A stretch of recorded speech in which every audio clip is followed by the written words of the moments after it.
నమస్తే మాస్టర్స్. ఆధ్యాత్మిక నమస్తే. పునర్జీవనం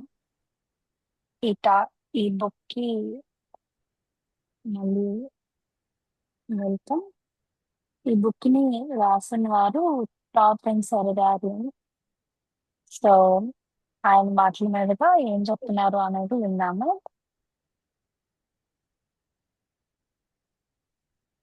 ఇక్కడ మనకు ఒక 3 పాయింట్స్ చెప్తున్నారు అన్నమాట. 3 ముఖ్యమైన పాయింట్స్ ఏంటి? మనిషి ఎక్కువగా స్వయాన్ని ఓడించుకునే కార్యాలను ఆచరిస్తూ ఉంటాడు. మనిషి అపజయ బింబాలను వృద్ధి చేసుకుంటూ ఉంటాడు. అతి ఎక్కువ కాంతి అతడి పురోగతిని ఆపేస్తుంది. అంటే ఆ మనకు తెలియకుండానే ఒక కైండ్ ఆఫ్ జోన్ లోకి వెళ్ళిపోయి ఉండిపోతున్నాం అన్నమాట. ఓవర్ ప్రొటెక్షన్ అన్న దీంతో. సో దానివల్ల ఆ మనం ఎప్పుడు నెగటివ్ రిలేటెడ్ స్టఫ్ అన్న దానికి ఆ ఎక్కువగా అట్రాక్ట్ అవుతూ ఉంటాము. ఆ అదే దాన్నే మనం ఎక్కువగా తీసుకుంటూ ముందుకెళ్తూ ఉంటాం అన్నమాట. దీనికోసం డీటెయిల్డ్ గా ఏం చెప్తున్నారో అని చూద్దాము. మానవుని ఓ అతి సమీప దృక్పథంతో పరిశీలించి చూస్తే అతడు ఓ శ్రయాన్ని ఓడించుకుని యంత్రంగా యంత్రంగా ఉన్నాడని మనకు కనిపిస్తుంది. స్వాభావికంగా నిజానికి అతడు అలా ఉండడు. ఆ మానవుడు ఓ జీవతను పొందుతున్న వాడిగా ఉంటారు. అనంత సందర్భాలలో స్వయం పరాజిత యంత్రం యంత్రంగానే ఉన్నాడు. ఉదాహరణకు లెమ్యూరియా నాగరికతలో మానవత్వం అంతా తనను తానే ఓడించుకుంది. లెమూరియా లెమ్యూరియా నాగరికతలో మానవత్వం అంతా వైజ్ఞానిక సాంకేతిక రంగాల్లో పరమ ఎత్తులను అందుకోగలిగింది. ఆ తరువాత స్వయంగానే అధం పాతాళంలోకి వెళ్ళిపోయింది. ప్రస్తుత వైజ్ఞానికత ఉన్నత శిఖరాలను వేటిని అధిరోహించడం లేదు. కానీ మనం ఇప్పుడు మన సర్వ వినాశనానికి 10 నిమిషాల దూరంలో మాత్రమే ఉంటున్నాము. ఓకే. అంటే ఈ ఈ నాగరికత వాళ్ళు ఏం చేశారు? చాలా ఒక మంచి పొజిషన్ లోకి వెళ్ళాలి అన్న దీంట్లో అనుకున్నారు. ఎంత ఫాస్ట్ గా అయితే వెళ్ళారో అంతే ఫాస్ట్ గా మళ్ళీ బ్యాక్ కూడా వచ్చేసారు అనమాట. ఓకే. ఆ ఓకే. ఇప్పుడు ఏవైతే మనం ఆ పెద్ద పెద్ద థింగ్స్ కి వాటికి ఏం చేస్తూ ఉన్నామో అవన్నీ మనం చేయగలుగుతున్నాము. ఎట్ ది సేమ్ టైం ఆ మనం బ్యాక్ కి కూడా అంతే ఫాస్ట్ గా వస్తున్నాం. ఎందుకంటే మనకి వాటి మీద కొన్ని క్వశ్చన్స్ ఉండొచ్చు. ఒకటి నెగటివ్ ఇది అనేది ఉండొచ్చు. లేదా మన మీద కాన్ఫిడెన్స్ అనేది లేకపోయి ఉండొచ్చు. ఏదైనా విషయాల వల్ల అది వెంటనే మనకు చూపిస్తుంది అన్నమాట. ఇప్పుడు ఎప్పుడో ఎక్స్పీరియన్స్ చేసేవారు, కానీ ఇప్పుడు వెంటనే మనం దాన్ని ఎక్స్పీరియన్స్ చేస్తున్నాము. ఆ ఎక్స్పీరియన్స్ నుంచి బయటకు కూడా వస్తున్నాం అన్నమాట. ఓ కార్పొరేటర్ మితిమీరి పూర్తిగా పెట్రోలుతో నిండిపోతే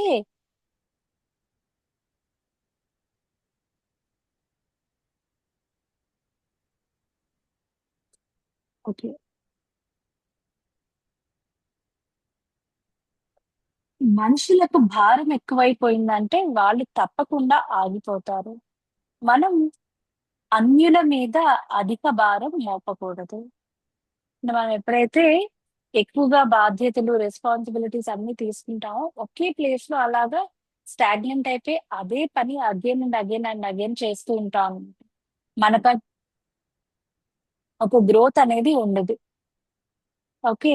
సో దానివల్ల ఏంటంటే మనం మన గ్రోత్ అనేది లేకపోవడం వల్ల అక్కడే ఉండిపోతాం.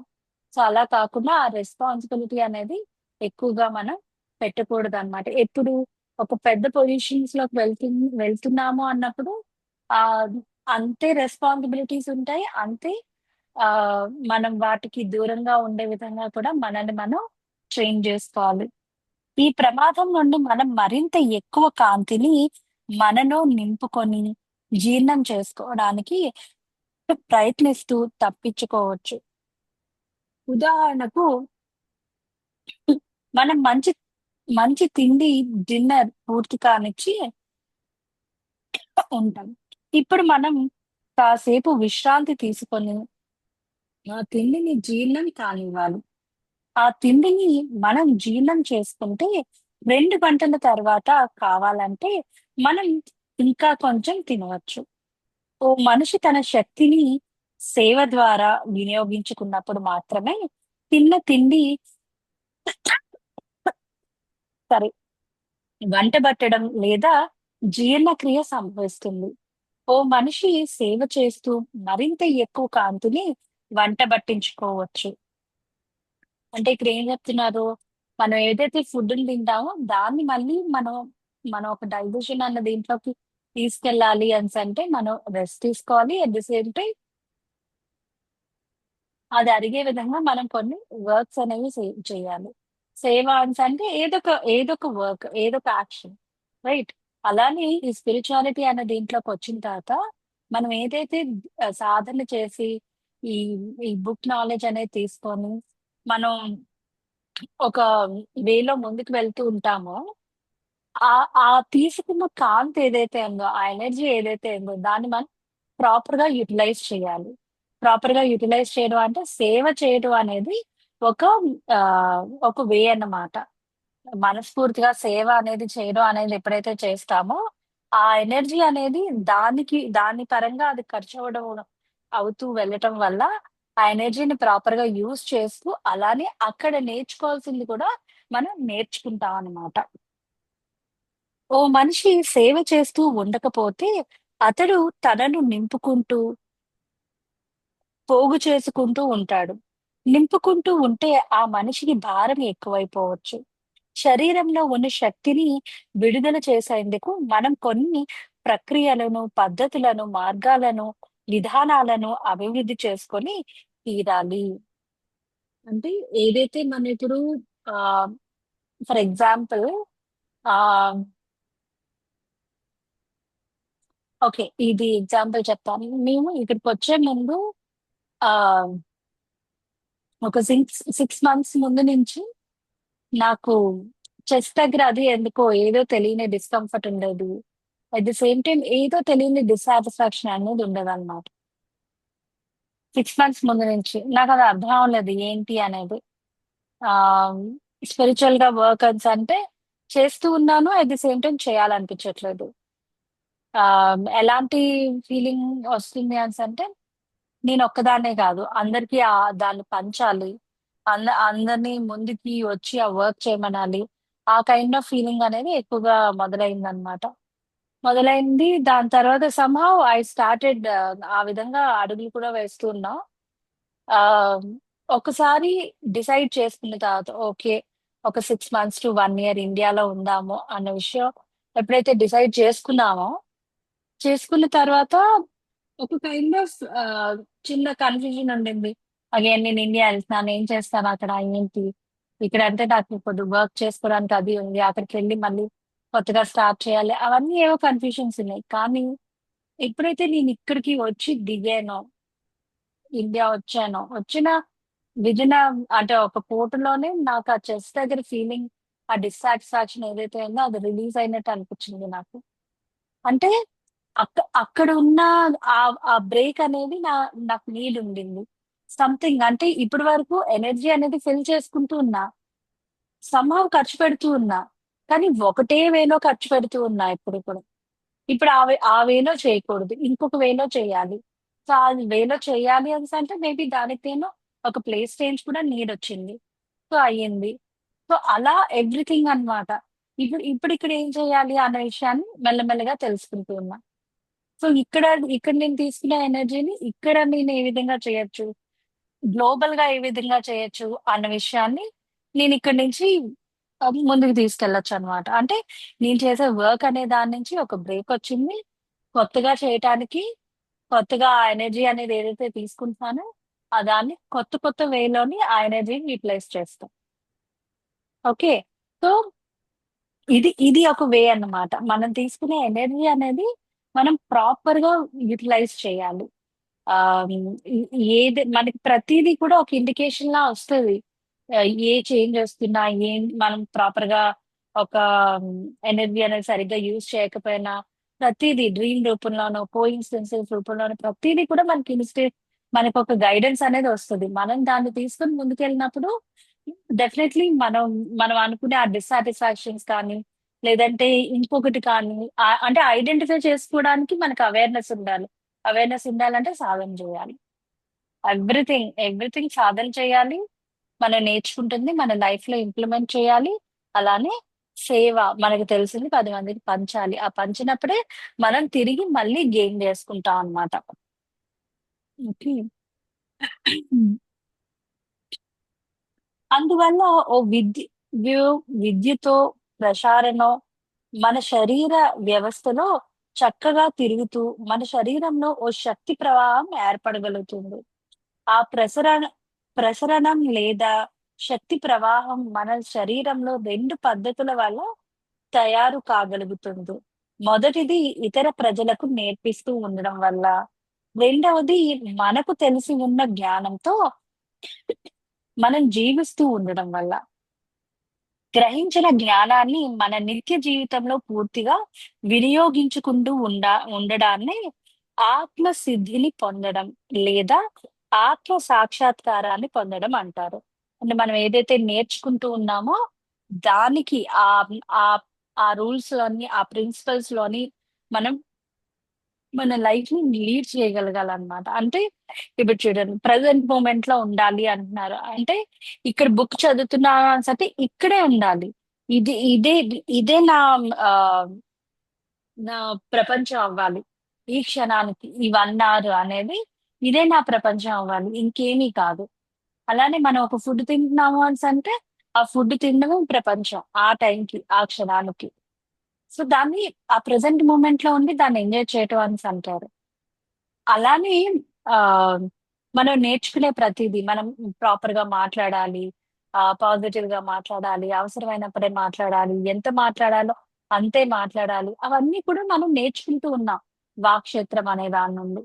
సో, వాటన్నిటిని కూడా ఆ రూల్స్ అంటే మనం అర్థం చేసుకున్న దాన్ని అక్కడ ఇంప్లిమెంట్ చేస్తూ ముందుకు వెళ్తూ ఉన్నప్పుడు మనకి తెలియకుండా మనం చాలా చాలా గ్రో అవుతాం అన్నమాట. ఓకే. ఒకటి మనం ఇతరులకు చెప్పడం ద్వారా గ్రో అవుతాం. అలానే మనం తెలుసుకున్న జ్ఞానాన్ని మనం ఆచరణలో పెట్టడం ద్వారా కూడా గ్రో అవుతాం అన్నమాట. కాలుష్యం మన అభివృద్ధిని ఆపేస్తుంది. గారు మన చుట్టూ కాలుష్యం ఎక్కువగా ఉంటే ధ్యానం చేయకూడదు అని చెబుతూ ఉంటారు. ఉన్నత ప్రపంచాల నుండి మనకు ప్రసారం చేయబడుతున్న ఆలోచన, ఉపాయ జ్ఞాన కిరణాలను అందుకోగలిగే సామర్థ్యం జ్ఞానం. ఆ ప్ర ఆ ప్రజ్ఞా కిరణాలు కాలుష్యంతో ఉన్న భూపర్యావరణంలోంచి పయనించడం వల్ల మనం విధ్వంసక కాలుష్యభరిత విషపూరిత కిరణాలనే గ్రహిస్తూ ఉంటాం. అందువల్ల మనలో సత్ఫలితాలు కనిపించవు. ఇది మన పురోగతిని ఆపేస్తుంది. అంటే కాలుష్యాన్స్ అంటే ఇక్కడ మన థాట్స్, మన చుట్టూ ఉన్న సరౌండింగ్స్ అవన్నీ తీసుకోవచ్చనమాట. సో, ఎప్పుడైతే మనం ఇక్కడ ఆహ్, ఆ ఆ సరౌండింగ్స్, మన థాట్స్ అవన్నీ ప్రాపర్‌గా లేనప్పుడు, మనం ఏదైతే అక్కడి నుంచి అంటే మనకి యూనివర్స్ నుంచో మనకి మాస్టర్స్ అనేవాళ్ళో, గురువుసో వాటెవర్ వి నేమ్ ఇట్ వాళ్ళు మనకి ఏదైతే మెసేజ్ ఇవ్వాలి అనుకుంటున్నారో అది మనం ఆహ్, దాన్ని అందుకోలేం ఫస్ట్ థింగ్. లేదా అందుకున్న దాన్ని అర్థం చేసుకోవాల్సిన విధంగా అర్థం చేసుకోలేకపోవచ్చు. రసాయనిక, ఖనిజ, మానసిక కాలుష్యాలు ఉంటున్నాయి. ఉదాహరణకు ఓ మనిషి నేరాలు ఎక్కువగా జరిగే ప్రాంతంలో నివసిస్తూ ఉంటే, ఆ మనిషికి తన సృజనాత్మక శక్తులు తగ్గు తగ్గు స్థాయి పట్టి ఉన్నాయని తెలిసి వస్తుంది. అంటే మనం ఎటువంటి ఎనర్జీని ఆ మన సరౌండింగ్స్ లో క్యారీ చేస్తాము అంటే ఎప్పుడు ఇలా ఉంటుంది చూడండి. ఆ పాజిటివ్ గా మనం ఆ 98% ఉన్నా ఆ ఆ 2% ఆఫ్ నెగటివిటీ అనేది ఇట్ డామినేట్స్ అ లాట్ అట. చాలా ఎక్కువ డామినేట్ చేసేస్తుందంట. ఆ 2%ఏ కదా అనుకుంటాం గానీ, కానీ ఆ 2% ఆఫ్ నెగటివిటీ అనేది మనల్ని చాలా ఎక్కువ డామినేట్ చేస్తుంది. మనం ఈ పాజిటివిటీ అనే దాన్ని అది కొద్ది సప్రెస్ చేస్తూ ఉంటుందన్నమాట. ఎందుకంటే నెగటివిటీ అనే దానికి మన సరౌండింగ్స్ అనే దానికి అంత పవర్ ఉంటుంది. ఎప్పుడు దీంట్లో మళ్ళీ 2 థింగ్స్ ఉన్నాయి. ఒకటి అంటే నాకు అర్థమైంది నేను ఫాలో అవుతుంది ఏంటంటే, ఒకటి మనం అది బిలీవ్ చేసామనుకోండి. నేను ఇప్పుడు ఈ సరౌండింగ్స్ లో ఎగిలిస్తే నాకు అది ఎఫెక్ట్ అవుతది అనే విధంగా బిలీవ్ చేసామనుకోండి. It will effect. అదే మనకు అటువంటి థాట్సే ఏం లేదు. ఎక్కడున్నా సరే నా ఆరా అనేది ఇలా కదలను కూడా కదలదు. నేను ఇంటాక్ట్ గా ఉన్నాను. నేను బాగున్నాను. నేను దేన్నైనా సరే నాకెంత అవసరమో అంతే నా దగ్గరికి చేరుతుంది. మిగిలింది నా దగ్గరికి అనవసరమైనవేవి నా దగ్గరికి రావు అన్న విధంగా ఎప్పుడైతే మనల్ని మనం అంత స్ట్రాంగ్ గా కాన్ఫిడెంట్ గా ఉంచుకుంటామో అప్పుడు సరౌండింగ్స్ ఏ విధంగా ఉన్నా సరే మనకి ఎఫెక్ట్ చేయవు.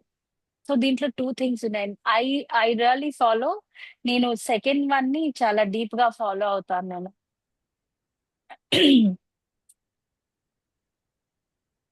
ఇంకొక విషయం ఏంటంటే కొన్నిసార్లు మనం వెళ్ళిన ప్లేసెస్ లో ఆ సరౌండింగ్స్ లో ఆ మనకి కొంత ఆరా అనేది కనెక్ట్ అవుతూ ఉంటుంది కదా. ఆ కనెక్ట్ అయినప్పుడు ఏంటంటే ఆ చాలా వరకు నేను అబ్జర్వ్ చేసింది కొన్నిసార్లు అవతల వాళ్ళకి హెల్ప్ చేయడానికే ఆ కనెక్టివిటీ అనేది క్రియేట్ అవుతుంది. ఓకే, దేర్ ఇస్ సంథింగ్, ఒక డిస్టర్బెన్స్ అనేది ఉంది, వీళ్ళ పరంగా ఉంది. సో వాళ్ళకి మనం మేబీ ఆ మాట్లాడగలిగితే మాట్లాడడం, లేదంటే ఆ థాట్ పరంగా అపారమైన ప్రేమ అనే దాన్ని ఇవ్వడం, వాళ్ళని వాళ్ళు ఏ దీంట్లో ఉన్నా సరే ఆ యూనివర్స్ హెల్ప్ తీసుకొని వాళ్ళని క్షమించమని గాని, లేదంటే వాళ్ళకి ఆ అపారమైన అన్కండిషనల్ లవ్ అండ్ కంపాషన్ అనేది ఆ ఎనర్జీస్ అనేది వాళ్ళకి ఇవ్వడం అనేది కూడా మనం చేయొచ్చు అన్నమాట. With the help of universe. మనం మన మటుకు మనం ఇవ్వడం కాదు. ఎప్పుడు కూడా మన యూనివర్స్ హెల్ప్ అనేది ఎప్పుడూ తీసుకోవాలి. సో అలా కనెక్ట్ అయినప్పుడు మనకు ఒక పర్పస్ అనేది ఉంది. దాని వల్ల మనం కనెక్ట్ అవుతున్నాం అన్న గ్రాస్పింగ్ కూడా ఒకటి ఉంటుంది. సో ఇట్స్ ఆల్ డిపెండ్స్ అన్నమాట. ఇది నేను నా రేడార్ లో ఉన్న థింగ్స్, నేను ఎక్స్పీరియన్స్ చేసిన థింగ్స్, దాన్ని బేస్ చేసుకొని ఇది చెప్తున్నా అన్నమాట. ఓకే. సో అందుకే ఎప్పుడు కూడా మనం మన అట్మాస్ఫియర్ అనే దాన్ని ఆ మంచిగా ఉంచుకోవాలి. అలానే మనం ఉన్న ప్లేస్ తాలూకా ప్రభావం కూడా ఉంటుంది అనే దాన్ని అగైన్ మనం ఎలా బిలీవ్ చేస్తే అలాగా అలా అలా డిపెండ్ అయ్యి ఉంటుందన్నమాట. ఓకే.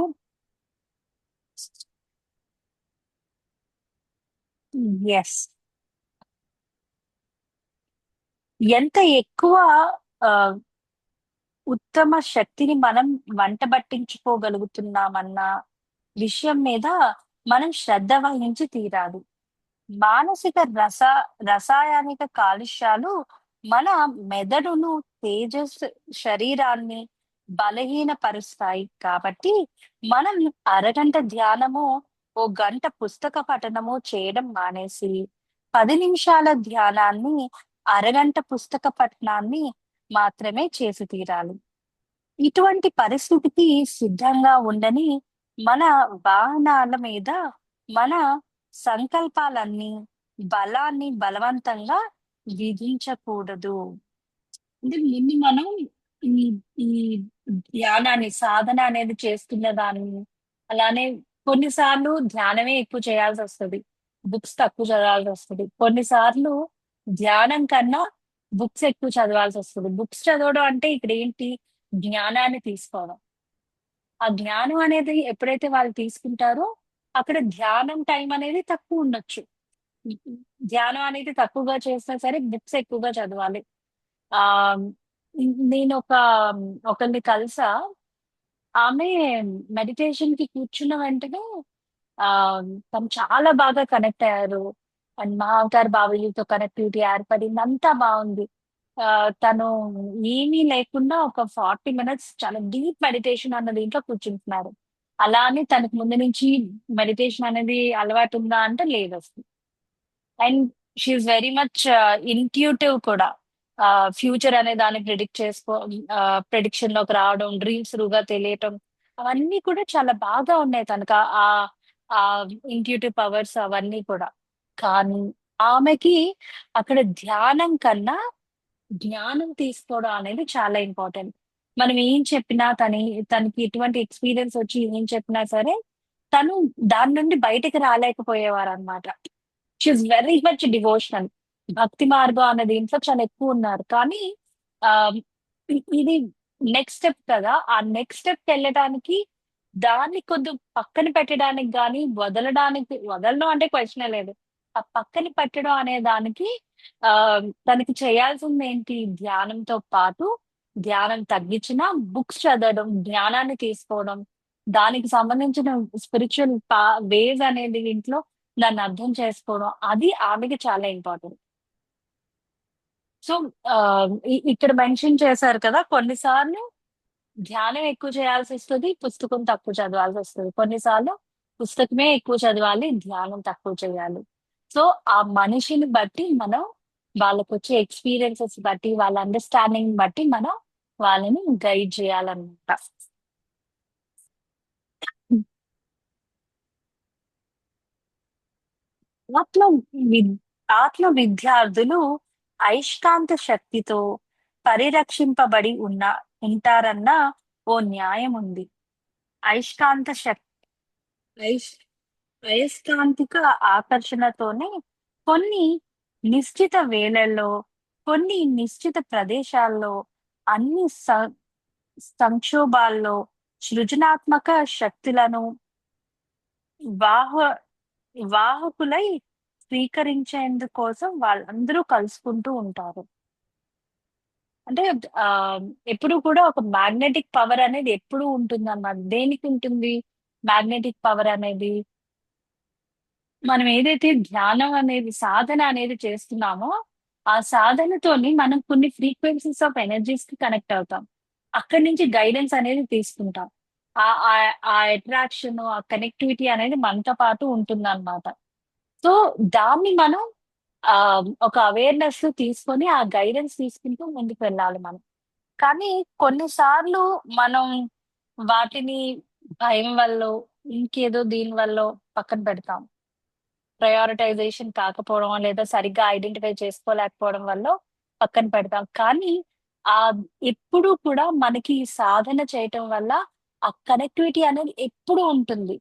మనం సాధన చేసినా, చేయకపోయినా ఆ కనెక్టివిటీ, ఆ ఫ్రీక్వెన్సీ అనేది మనతో ఎప్పుడూ కూడా కనెక్ట్ అవ్వడానికి ట్రై చేస్తూ ఉంటుంది. అగైన్. కానీ మనం ఎప్పుడైతే ఆ ఫ్రీక్వెన్సీకి కనెక్ట్ అవుతామో, కనెక్ట్ అవ్వాలి అంటే సాధన చేయాలి. ఓకే. అప్పుడు మనం ఈ అక్కడి నుంచి వచ్చే విజ్డమ్ అంతటిని మనం తీసుకోగలుగుతాం అన్నమాట. ఇటువంటి సదస్సులలో మనం చేస్తున్నది సరిగ్గా ఇదే. మనం ఇక్కడ ఓ అదృశ్య అగ్నికీలను సృష్టించుకుంటాం. ఈ అగ్నికీల మనందరినీ పునర్జీవింప జేయడమే కాకుండా, మన నిత్య జీవిత వ్యవహారాల్లో మనం కలుసుకుంటున్న మనుషులందరినీ కూడా పునర్జీవింపజేస్తూ ఉంటుంది. అంటే ఇలా కనెక్ట్ అవ్వటం వల్ల, చేయటం వల్ల మన లోపల ఏదైతే ఆహ్, అగ్ని అంటే ఇక్కడ ఆహ్, మన ఆత్మ ఇన్నర్ సెల్ఫ్ అన్న విధంగా తీసుకున్నాం. ఆహ్, ఎప్పుడైతే మనం సాధన చేసి దాన్ని పునర్జీవనం చేస్తామో చూడండి. ఆహ్, మేబీ మీరు విన్నారో లేదో నాకు తెలీదు. కొంతమంది మీ ఏజ్ ఎంత అని అడిగితే స్పిరిచువాలిటీలోకొచ్చిన తర్వాత నా ఏజ్ ఇది అని చెప్తారన్నమాట. అంటే దే ఫీల్ థట్ వాళ్ళు మళ్ళీ రీబర్త్ అనే దాన్ని తీసుకున్నారు అని చెప్పి. నేను స్పిరిచువాలిటీలోకి వచ్చి 6 ఇయర్స్ అయింది, 7 ఇయర్స్ అయింది, 10 ఇయర్స్ అయింది అంటే మన ఏజ్ అంతే. పునర్జీవనం అనే దాన్ని తీసుకున్నాం. ఆ పునర్జీవనం అనే దాన్ని తీసుకున్న తర్వాత మనం ఏం చేస్తున్నాం? దాన్ని మనకి తెలిసిన జ్ఞానాన్ని, మనకి తెలిసిన విషయాన్ని మనం పంచుతూ ఉన్నాం అన్నమాట. తెలియకుండా మనం ఇంకొకరికి కూడా ఆ పునర్జీవనం అనే దాన్ని తీసుకోవడానికి ఆ మనక మనకి తోచిన ఎనర్జీ షేర్ అనేది అక్కడ చేస్తూ ఉన్నాం అన్నమాట. ఆ ఇటువంటి సదస్సులు అయిపోయి మనం ఇళ్లకు మన కర్తవ్యా కర్తవ్యాలకు వెళ్ళిపోయిన తర్వాత ఈ పునర్జీవన శక్తులు మన అనుభవంలోకి వస్తాయి. అంటే ఇప్పుడు మాస్ గ్యాదరింగ్స్ అవుతాయి. మనం ఇప్పుడు ఇండియాలో అంటే డిఎంసి అని అవన్నీ చేస్తున్నాం కదా. ఆ ధ్యాన మహాచక్రాలని అలా మాస్ గ్యాదరింగ్స్ చేస్తూ ఉన్నప్పుడు మనకంటూ మనం చాలా కొత్త వాళ్ళని కలుస్తాం, వాళ్ళ ఎక్స్పీరియన్సెస్ వింటాం, మెడిటేషన్స్ చేస్తాం, లాంగ్ అవర్స్ ఆఫ్ మెడిటేషన్స్ చేస్తాము. ఆ ఎక్స్పీరియన్సెస్ అవి వినటం అవన్నీ వల్ల ఏంటంటే తెలియకుండా ఆ మనకు అక్కడ ఎటువంటి చేంజ్ అనే దాన్ని ఇమీడియట్ గా చూడలేకపోవచ్చు. కానీ ఎప్పుడైతే మనం ఇంటికి వస్తామో మన లోపల చాలా తెలియని ఒక హ్యాపీనెస్ లోపల నుండి, అలానే మనం అక్కడ నేర్చుకునే విషయాల్లో మనకు తెలియకుండానే కొన్ని మార్పులు, కొన్ని అడాప్షన్స్, కొన్ని వదిలేయటం అవన్నీ కూడా మనం చేస్తామన్నమాట. దేనివల్ల అది జరుగుతుంది? ఆ ఆ శక్తి అనే దీని వల్ల, అంటే ఆ ఎనర్జీ ఫీల్డ్ వల్ల మనం కొన్ని వాటిని రిలీజ్ చేయగలుగుతాము, కొన్ని అడాప్ట్ చేసుకోగలుగుతాము. ఆ క్యాపబిలిటీ అనేది తీసుకొని మన ఇంటికి వస్తామన్నమాట. దాని తాలూకా రిజల్ట్ ఏంటి అనేది మనకి స్లోగా మన ఇంటికి వెళ్ళిన తర్వాత మనం దాన్ని ఐడెంటిఫై చేయగలుగుతాం. అప్పుడప్పుడు మనం నెమ్మది పడిపోతూనో, ఘనీభవించిపోతూనో ఉంటాం. ఎందుకంటే మనుషులు మన మీదకి కొన్ని ఆలోచనలను ప్రసరిస్తూ ఉంటారు కాబట్టి. ఉదాహరణకు కామం గురించిన ఆలోచనలు, ద్వేషపూరిత ఆలోచనలు, దుష్ట సంకల్పాలు, నేర ఆలోచనలు. ఈ ఆలోచనలు మన తేజ శరీరంలోకి ప్రసరించి ప్రవేశించినప్పుడు మనకు ఓ కాలుష్యపు కోణాలలో ఈత కొడుతున్నట్లు అనుభూతి కలుగుతూ ఉంటుంది. ఆ ఎప్పుడు కూడా మనం ఏమనుకు అంటే ఒక స్టేజ్ ఆఫ్ దీంట్లోకి వెళ్తాము. వెళ్ళిన తర్వాత మళ్ళీ మనం బ్యాక్ వస్తే మనం ఆ స్టేజ్ అనే దీని నుంచి మళ్ళీ మనం బ్యాక్ స్టెప్ వేసామన్న మీనింగ్ కాదు. మనం స్టిల్ కొన్ని విషయాలు మనలో ఫ్లేర్ అప్ అవుతున్నాయి అంటే అవి ఇంకా వాటి మీద మనం వర్క్ చేయాలి అనే విషయాన్ని మనకి తెలియజేస్తుంది అనమాట. ఓకే. సో, ఎప్పుడైతే అవి మన చుట్టూ ఉన్న దీంట్లోని ఎప్పుడైతే మళ్ళీ అంటే అటువంటి ట్రాఫిక్ మన దగ్గరకొచ్చినప్పుడు మళ్ళీ మనం ఎఫెక్ట్ అవుతున్నాము అంటే మళ్ళీ మనం వాటి మీద వర్క్ చేసి మెల్లగా వాటి నుంచి బయటికి రావాలనమాట. ఆహ్, ఇప్పుడు ఎప్పుడు కూడా నేను చాలా మంది దగ్గర విన్నాను ఏమని, ఆహ్, మెడిటేషన్ చేస్తున్నావు కదా! నువ్వు ఇవన్నీ చేయకూడదు కదా! మెడిటేషన్ చేస్తున్నావు కదా! నువ్వు పాజిటివ్‌గా ఆలోచించాలి కదా! నీకు ఫియర్ ఉండకూడదు కదా! అలాంటి థింగ్స్ అని మనం చాలా ఈజీగా కొంతమందిని అనేస్తూ ఉంటాము. మనం కొంతమంది దగ్గర వింటూ ఉంటాం కూడా. బట్ అవన్నీ, అవన్నీ ఏంటి? మెడిటేషన్ చేస్తే 100% పర్ఫెక్షన్‌గా ఉంటారు అనేసి అనుకుంటారు. No. We are walking towards that perfection. And perfection meaning అనేది ప్రతి ఒక్కరికి డిఫరెంట్ ఉంటుంది. సో, మనం ఏం చేస్తున్నాము? మనల్ని మనం ఇన్నర్ నుంచి హ్యాపీగా ఉంచుకోవడానికి, ఇన్నర్ నుండి ఆహ్, అన్‌కండిషనల్ లవ్ అనేది బయటకి ఇవ్వటానికి, కంపాషన్ అనేది చూపించటానికి, అండ్ హార్ట్‌ఫుల్‌గా దేన్నైనా సరే ఫర్గివ్ చేసే విధంగా మన స్టెప్స్ అనేది ముందుకు వెళ్తూ ఉన్నాం. ఇక్కడ పర్ఫెక్షన్ అనే దాని మీద మనం వర్క్ చేయట్లేదు. మనం దేని మీద వర్క్ చేస్తున్నాము? మన ఇన్నర్ సెల్ఫ్ మీద వర్క్ చేస్తున్నాము. మనల్ని మనం ఇంకా డీపర్ గా తెలుసుకొని, మనల్ని మనం ఇంకా ఎంత హ్యాపీగా ఉంచుకోవాలి అన్న విషయం మీద మనం వర్క్ చేస్తూ ఉన్నాం. మనం ఎప్పుడు పర్ఫెక్షన్ అన్న దాని మీద వర్క్ చేయట్లేదు. ఎప్పుడైతే మనం ఈ పర్ఫెక్షన్ అన్న దాని మీద వర్క్ చేస్తూ ఉంటామో, మనకి ఈ ఈ సరౌండింగ్స్ తాలూకా థింగ్స్ అన్నీ కూడా మనకి చాలా ఈజీగా ఎఫెక్ట్ చేస్తాయన్నమాట. అలా కాకుండా ఆ పర్ఫెక్షన్ అనే దాని మీద కాకుండా మన ఇన్నర్ గ్రోత్, మన ఇన్నర్ హ్యాపీనెస్ వాటి మీద వర్క్ చేసినప్పుడు ఇక్కడ మెన్షన్ చేసిన ఆ ఆ ఆ పొల్యూషన్ అనే దానికి మనం ఎఫెక్ట్ కాకుండా ఉండగలుగుతాం. కొన్నిసార్లు అలా ఎఫెక్ట్ అవ్వడం కూడా మనకు మంచిదే. ఎందుకు? మనం ఇంకొక స్టెప్ ఎదగడానికి అది ఒక రీజన్ అవుతుంది. అది ఒక లెసన్ లాగా రావచ్చు. లేదంటే ఇంకొక స్టెప్ ఎదగడానికి మనం ఆ పర్టికులర్ బ్రిడ్జ్ అనే దాన్ని ఓవర్‌కమ్ చేయడం కావచ్చు. అలా ఏదైనా అవ్వచ్చు. ఒకప్పుడు ఎంతో అందంగా, ఎంతో చురుకుగా ఉండే ఓ అమ్మాయితో నాకు పరిచయం ఏర్పడింది. ఆమె అధ్యయనము, ధ్యానము చేస్తూ ఉండేది. ఆమె ఓ రోజు నాతో తను ఓ మోడల్ అయిపోవాలని నిశ్చయించుకున్నానని చెప్పింది. ఆ తర్వాత కొద్ది రోజుల్లోనే ఫోటోల కోసం వివస్ట్రయో కొన్ని భంగిమలు ప్రదర్శించింది. ఐ మీన్ ఫోటోషూట్ చేసుకుంది. ఆ ఫోటోలు ఓ పురుషుల పత్రికలో ప్రచురితం కూడా అయ్యాయి.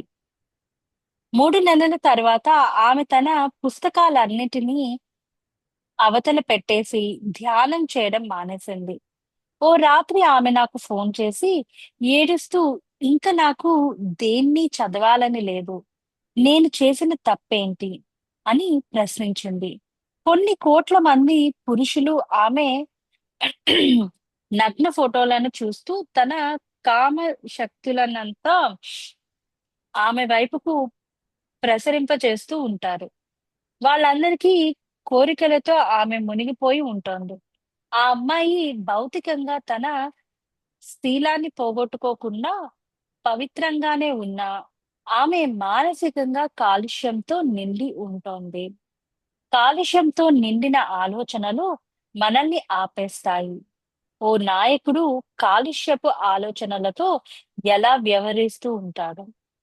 సొంత దృఢ ప్రయత్నంతో, నిరంతర ధ్యానంతో, తన అంతరంలో నిరంతరంగా జరిగే పునర్జీవనంతో, చివరికి ఆ నాయకుడి అంత అంతరంలో ఉండే ఆగిపోని చిమ్ముకుంటూ పొంగికొచ్చే జలధార ఆ కాలుష్యపు కోణాలను శుద్ధి చేస్తుంది. జలధార అంటే ఇక్కడ మనం కాస్మిక్ ఎనర్జీ అనే దాన్ని తీసుకోవాలన్నమాట. సో ఎప్పుడు కూడా మనం ఎంత దీంట్లో ఉన్నా సరే, మనం మెడిటేషన్ చేయటం గాని, జ్ఞానాన్ని తీసుకోవడం గాని, మనకి తోచిన సేవ అనేది చేయటం గాని ఎప్పుడూ ఆపకూడదనమాట. లేదంటే మనం డీవియేట్ అవుతాం. డీవియేట్ అయినప్పుడు మళ్ళీ మనం బ్యాక్‌కొస్తాం. కానీ కొద్దిగా హార్డ్ వేలో బ్యాక్‌కి రావచ్చు. రాకపోవడం అనేది ఉండదు. కొద్దిగా హార్డ్ వేలో బ్యాక్‌కి రావచ్చు. లేదా వెంటనే రియలైజ్ అయ్యొచ్చేయొచ్చు. లేదా కొద్దిగా టైం పట్టొచ్చు. అక్కడ చాలా డీప్‌గా లెర్నింగ్ అయ్యి దాని తర్వాత బ్యాక్‌కి రావచ్చు. సో, ఏదన్నా అవ్వచ్చు. అందుకనే ఎప్పుడు ఒక పక్కన అంటూ పెట్టేయకుండా ఎప్పుడు కూడా సాధన అన్న వేలోనే ఎప్పుడు ఉండాలి మనం. మళ్ళీ అతడికి తాను ముందుకు పోవచ్చనని తన తేజస్ శరీరము అంతటిలో నింపబడి ఉన్న సర్వ సర్వస్వంతో తన యాత్ర కొనసాగించవచ్చని అనుభూతితో తెలిసి వస్తుంది. ఓ మనిషి అపసవ్య ఆలోచనలతో మునిగిపోయి ఉండడం, అవి తన సొంత తప్పిదాల వల్ల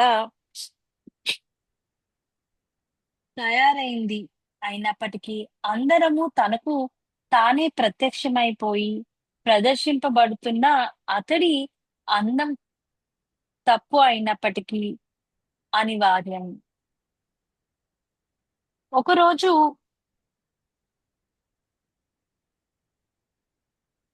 ఒకరోజు నేను మనస్తత్వం శా మనస్తత్వ శాస్త్రజ్ఞుడితో ఆ మోడర్న్ యువతి కథ గురించి చర్చిస్తూ ఉన్నప్పుడు ఆయన నాతో నా విశ్లేషణ ప్రకారం ఆమె తన అధ్యయనాన్ని, ధ్యానాన్ని కొనసాగించకుండా తన మార్గ మధ్యంలో ఎందుకు ఆగిపోవాలో వివరించేందుకు ఓ కారణము లేదు. ఆ అమ్మాయి ఏ తప్పు చేయలేదు అన్నాడు. నేనిప్పుడు ఆయనతో ఇలా అన్నాను. మీ విశ్లేషణ సరైనదే అయితే, ఏ విషయాలను విడిచిపెట్టకుండా, మీరు అన్ని విషయాలను పరిగణలోకి తీసుకొని విశ్లేషణను జరిపి ఉంటే, మీ అభిప్రాయాన్ని నేను సమ్మతిస్తాను. కానీ, మీ జ్ఞాన పరిధిలోకి ఇప్పటికీ రాని కొన్ని అంశాలు ఈమె విషయంలో ఉన్నాయి. మనల్ని ఆపేసి, మన చక్రాలకు అడ్డుపడే అంశాలలో ఓ అంశం గత అపజయ జ్ఞాపకాలు సజీవమై ప్రేరేపింపబడడమే. అంటే మేబీ అది ప్రీవియస్ జన్మలో కావచ్చు, లేదా ఈ జన్మలో కావచ్చు. మనం మనం కొన్ని ప్లేసెస్ లో స్టక్ అయ్యి ఉండొచ్చు. ఇలా చేయాలి అని అనుకోవచ్చు, చేయలేకుండా ఉండొచ్చు. అలాంటివి ఏమైనా మనం చేయాల్సి ఐ మీన్ ఎక్స్పీరియన్స్ లోకి తెచ్చుకోవాలి అన్నప్పుడు కూడా ఇటువంటి సిచ్యువేషన్స్ క్రియేట్ అయ్యి మనం అక్కడికి వెళ్ళి అక్కడి నుంచి కొద్ది హార్డ్వేర్ లో నేర్చుకుని మళ్ళీ బ్యాక్ వస్తాం అనమాట. ఓ మనిషి ఏ గాయంతోనో ఓకే. నేను రాయల్ ఎయిర్ ఫోర్స్ లో ఉద్యోగం చేస్తున్నప్పుడు ఓ మనిషి ఏ గాయంతోనో బాధపడుతున్నట్టు చేతిని పట్టుకొని నా గదిలోకి వచ్చాడు. ఈ చెయ్యి ఎంతో నొప్పి పెడుతోంది. ఇలా ఎందుకు జరుగుతోంది నాకు తెలియదు. 5, 6 ఏళ్ల క్రితం నేను నా చేతి మీద పడ్డాను. ఇప్పుడు నాకు పూర్తిగా నయమైపోయింది. అప్పుడప్పుడు అదే నొప్పి మళ్ళీ నాకు తిరిగి వస్తూ ఉంటోంది అన్నాడు. కాసేపు అతడితో మాట్లాడిన తర్వాత నేను కనుక్కున్నది ఏమిటంటే, ఇప్పుడు ఆ నొప్పి తిరిగి వచ్చే ముందు ఎవరో ఓ చిన్న చిన్న పిల్ల అతడి ముందు నుంచి పరిగెత్తుతూ వచ్చి తన చేతి మీదే పడింది. ఈ మనిషి ఆ పిల్లకు సాయం చేసేందుకు వెళ్ళాడు. 10 నిమిషాల తర్వాత ఆయనకు ఆ చేతి నొప్పి తిరిగి వచ్చింది. ఆ చిన్న పిల్ల పడిపోవడాన్ని చూడటం అతడి అచేతన మానసంలో పూడ్చిపెట్టబడి ఉంటున్న నొప్పిని పునర్ప్రేరేపించింది. అతడి చేతన మనసానికి ఆ మనస్సుకు ఆ మనిషి గతం క్రింద పడ్డ విషయాన్ని గుర్తు చేస్తోంది. ఆ మనిషి ఇప్పుడు తనంతట తానే నిక్షిప్తం చేసే యంత్రంగా చర్యకు ప్రతిస్పందిస్తున్నాడు. ఓకే. మనం ఇటువంటి గత అపజయాలను, గత ప్రమాదాలను ప్రస్తుత జన్మవి మాత్రమే కాక, మన అచేతన మానసంలో నిక్షిప్తం అయి ఉన్న అనేక లక్షల పూర్వజన్మల అపజయాల, ప్రమాదాలను సైతం పునరనుభవిస్తూ ఉంటాం.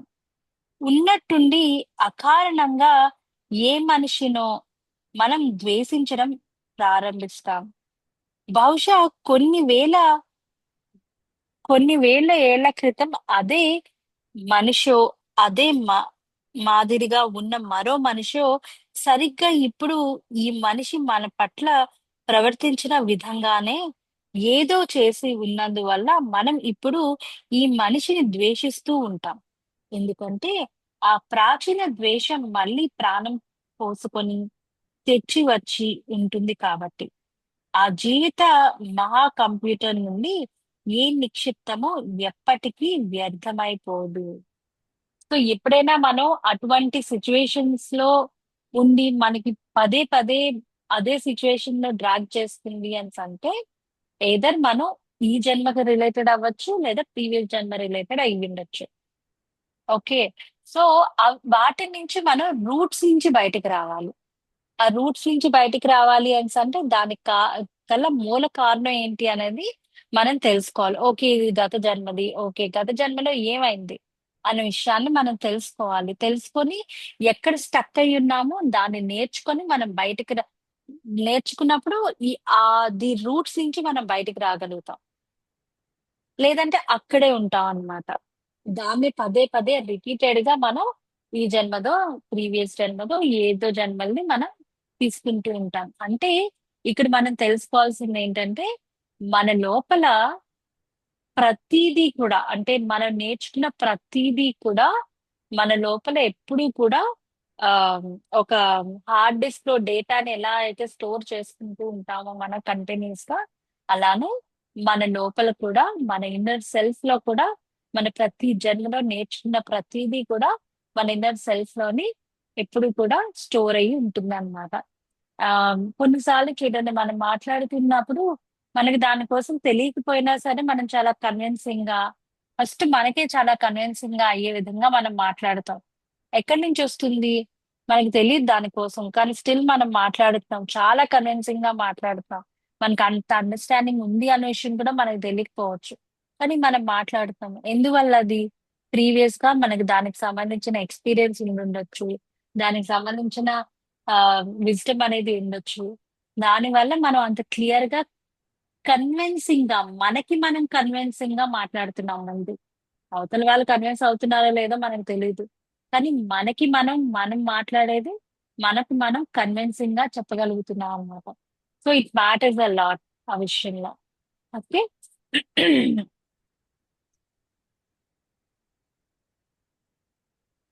యాహ్! అప్పుడప్పుడు మన పురోగతి నెమ్మది అయిపోతూ ఉంటుంది. అప్పుడప్పుడు మన అతివేగమే ఆలస్యాన్ని తయారు చేస్తూ ఉంటుంది. గంటకు 60 మైళ్ళ వేగంతో దూసుకుపోవాల్సిన మనం పాతి 25 మైళ్ళు నచ్చు నచ్చు వేగంతో గింజుకుంటూ ఉంటాం. ఎంత ప్రయత్నించినా ముందుకు పోలేకుండా ఉంటాం. ఇటువంటి పరిస్థితిలోనే మనం మరింత గట్టి ప్రయత్నం చేయాల్సి తీరాలి. మన పరిశ్రమ ఆగిపోయి ఉంటే సాధారణంగా అది ఓ విధమైన ఓ పురాణ అనుభవం మన శరీరంలో జరుగుతున్నందువల్లే అయి ఉంటుంది.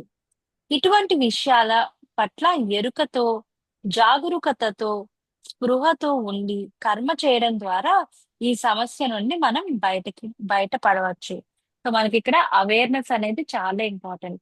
ఎప్పుడైతే అవేర్‌గా ఉంటామో, మనం ఏసే ప్రతి అడుగు కూడా మనకి తెలుస్తుంది. ఒక అవగాహనతో వేయగలుగుతాం. గతం తాలూకు వైఫల్యాలన్నీ నిక్షిప్తాలన్నీ యాంత్రికమైనవే. దీనికి అర్థం సచేతనతో వాటిని మనం అధిగమించవచ్చు అని. యాంత్రికంగా జరిపే పనులు వాటికి సరిపోవు. ఉదాహరణకు మనం ధ్యానం చేయడం ఆపేసి ఉండవచ్చు. మనల్ని మనమే బలవంత పెట్టుకొని ధ్యానానికి ఉపక్రమిస్తే అప్పుడు ఆ ధ్యానం యాంత్రికంగానే సాగుతూ ఉంటుంది. మనల్ని చేయట్లేదు కదా! నేను చేయాలని ఫోర్స్ చేసుకుంటూ చేస్తే అదొక మెకానికల్ గానే జరుగుతూ ఉంటుందన్నమాట.